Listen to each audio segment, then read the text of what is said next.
这场的辩论，拜登甲川普才会表现较好咧。辩论结束了后，主办的新闻网 CNN 马上来做民调，结果大多数的人拢认为川普讲了较好。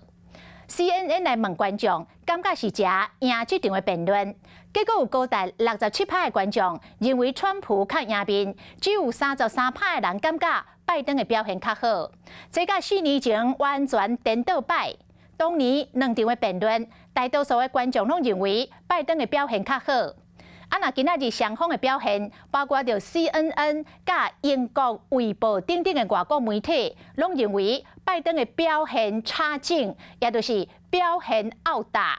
但是川普是谎话连篇，都是自头到尾讲真济白贼话。